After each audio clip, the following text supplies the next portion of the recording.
পৌষের বিদায় আর মাঘের আগমনে বাংলার আকাশ যখন কুয়াশার চাদর সরিয়ে রোদের ঝিলিক দেয়, তখনই শুরু হয় এক পশলার রঙের খেলা। এই রঙের নাম সাকরাইন। কেউ একে মকর সংক্রান্তিও বলেন, কেউ বা বলেন পৌষ সংক্রান্তি। নাম যাই হোক, এর মূল সুরটি মিশে আছে নাগরিক আকাশের বিশালতায়।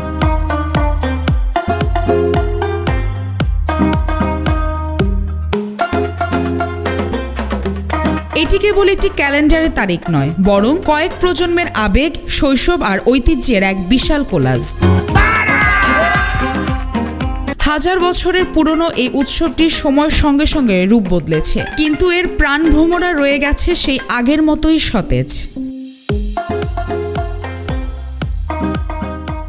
মকর সংক্রান্তি মূলত একটি জ্যোতির্বৈজ্ঞানিক ঘটনাকে কেন্দ্র করে পালিত হয়। সূর্য যখন মকর রাশিতে প্রবেশ করে এবং দক্ষিণায়ন শেষ করে উত্তর দিকে যাত্রা শুরু করে, তখনই এই উৎসবের লগ্ন আসে। প্রাচীনকাল থেকেই বাংলার কৃষিভিত্তিক সমাজে এই দিনটি ছিল অত্যন্ত গুরুত্বপূর্ণ। সাকরাইন শব্দটি মূলত সংক্রান্তি শব্দটিরই পরিবর্তিত রূপ।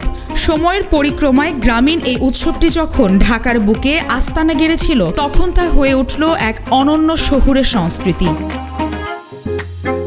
পুরান ঢাকার গলিগুলোতে এই দিনটি অন্য যে কোনো উৎসবের চেয়ে বেশি গুরুত্ব পায়। এটি যেন ঢাকার নিজস্ব ডিএনএ, যা বংশ পরম্পরায় বয়ে চলেছে এই শহরে।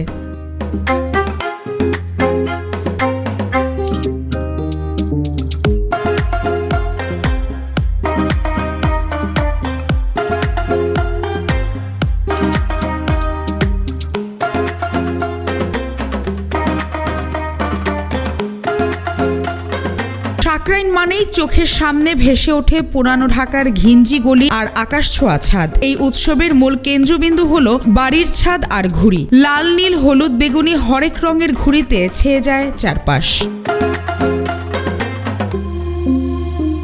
পেটকাঠি, চন্দনার মতো বাহারি সব নামের ঘুড়ি যখন আকাশে ওড়ে, তখন শুরু হয় এক অলিখিত যুদ্ধ।